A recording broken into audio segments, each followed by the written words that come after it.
Oh, it is cold. I wish I had something that would warm up my hands. Wait, I do. Let's try this guy out.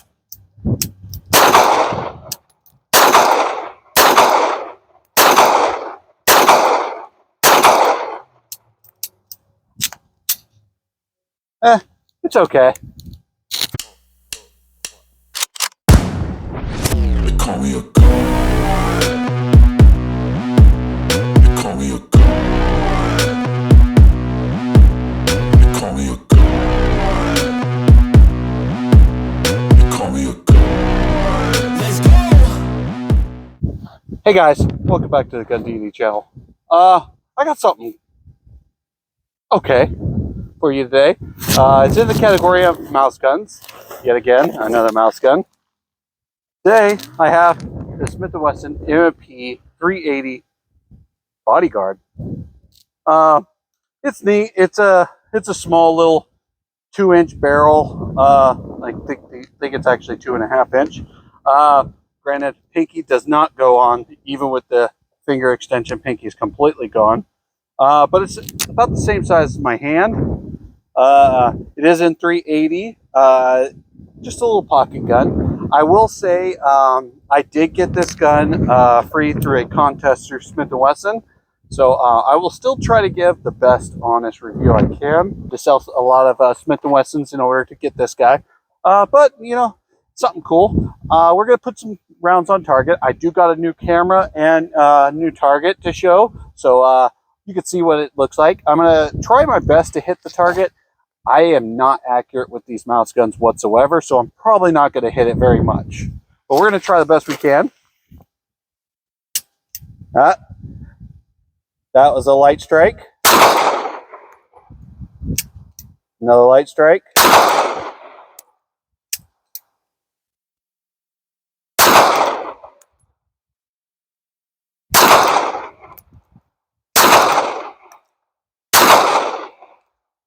Did lock open on the last round. I will say through test firing it earlier, it did not lock up on the last round. And because my hands are so large, when I put my fingers around, either this finger or my trigger finger, because it's looping around, is smacking that mag release. So under recoil, I press that mag release and it causes malfunctions.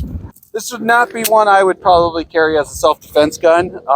We'll see. We'll keep putting some rounds through it and see what happens. It is very thin in the grip, so keeping a hand on it is a little bit more difficult when you have larger hands. And it does stop about halfway through my palm, so the recoil it does give me is hitting me right in the palm. But we're going to set up those new targets and show you this guy compared to some other guys. All right, guys. Probably about 15 yards away, I have a water jug filled with water. I figured I'd try this test starting with multiple different calibers. We're going to go through a bunch of different calibers. We're going to start here with 380. Then I'm going to go down to 22, 25, then 9mm, then 38 and 357. This isn't the most scientific test because it is a water bottle. Water bottles explode as soon as you hit them. But it showed the devastation of the actual round to the water bottle. Now I am using full metal jackets across the board except for in the 22, it's hollow points. That's mainly because I don't have any 357 hollow point and I didn't want to obstruct the test in any way. So granted, yet again, not the most scientific test, but we're going to try it nonetheless. I'm going to try to hit this with the first shot, but this is really hard to hit anything.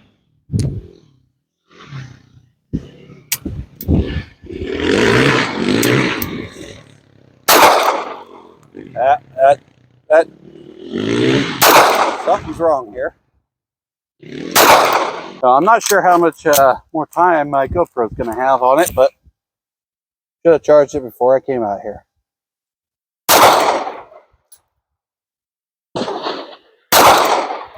There we go. That's a more solid hit. So we'll try that one and see what we get on that. Yeah. Okay, so looks like it entered here and exited here. So there wasn't a whole lot of devastation. There might be some truth behind that. 380 is not super deadly. It did tear up the bottle pretty good, but you can see where it entered here. You can see an entrance here. There's an exit there. It's not a big one. So we're going to step it up, or actually, first we'll step down and see what 22 does to it. All right, so for this test, we're going to use the Taurus TX22 competition. You guys did watch a video on this just recently. This was a pretty accurate gun. Granted, the last gun I shot had like a 2.5-inch barrel. This one has a 5-inch barrel. So velocities are going to be different, but I didn't have a 22 with a small barrel, so I had to go with what I had. So let's go ahead and get a shot on there. Ugh, that already looks a lot more devastating than the 380. But yet again, like I said, we are talking higher velocity out of the 22. So let's go up front, see what that looks like, and go from there. Now this is also a different material water bottle, but as you can see, you got an entrance wound here, right here. Exit. I am unsure where it exited. It probably exited somewhere around here. So in, out, and it even popped the side off of this guy. So it did a pretty good job of splitting that water bottle, and I think the GoPro got a pretty good visual of the nice splash going on there. So let's try it again with the 25 auto this time. That one. All right, guys. Now we're going to do 25 auto. Now this one is on the FIE Titan. It's got about a 1.5 to 2-inch barrel as well. This is one of my most unreliable guns, and also one of the ones I'm the least accurate with. So we'll see what we can do.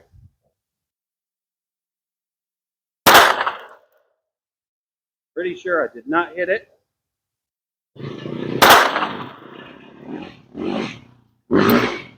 Again with the 25 auto.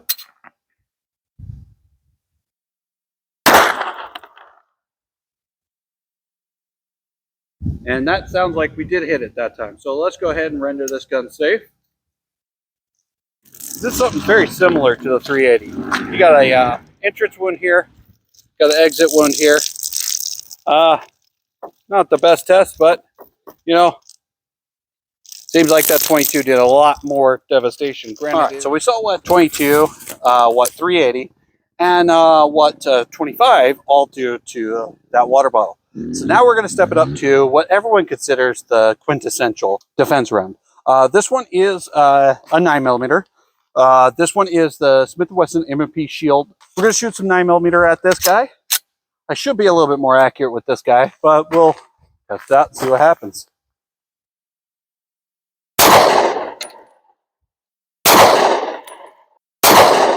There we go. Okay.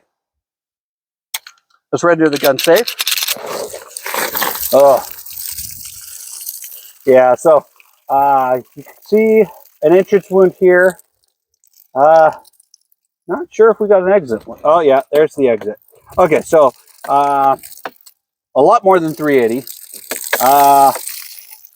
Honestly, I think it's a water bottle material because that 22 seemed to have done a lot more than the 9mm. So I think it's the water bottle and maybe the added velocity of that 2.5-inch barrel. But that is a cool representation of what 9mm can do. All right, guys. And then for this test, we're going to do 38 and 357 on this guy. Both of these are going to go through my Taurus Titanium Series 617. This one does have a 2.5-inch or 2-inch barrel. It is vented, so that will dumb down the velocities of 38 and 357 a little bit. But I think it's going to be the closest comparison to, let's say, the 380. So next up is 38. Let's make sure that cycle's right. Yep. So we're going to go ahead and put a shot on the water bottle at 38.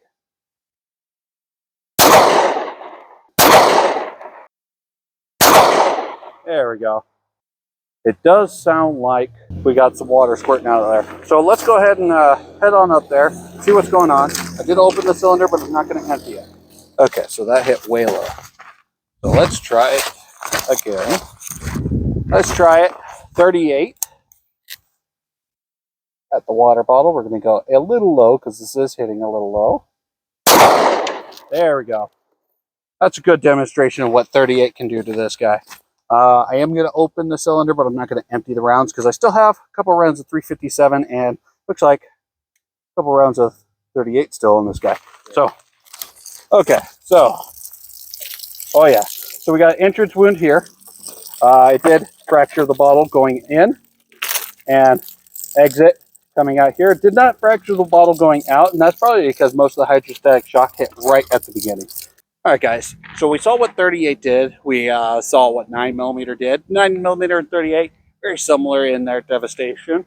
22, surprisingly, was the most explosive, but I think it might have been a mixture of the 5-inch barrel and the material, because it is a milk jug in comparison to all these heavier plastic water jugs. But we're going to try this through 357 and see what happens. Make sure it cycles to 357.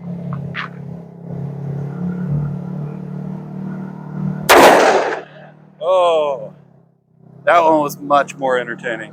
All right, guys. So, in conclusion, we saw the devastation differences between the rounds.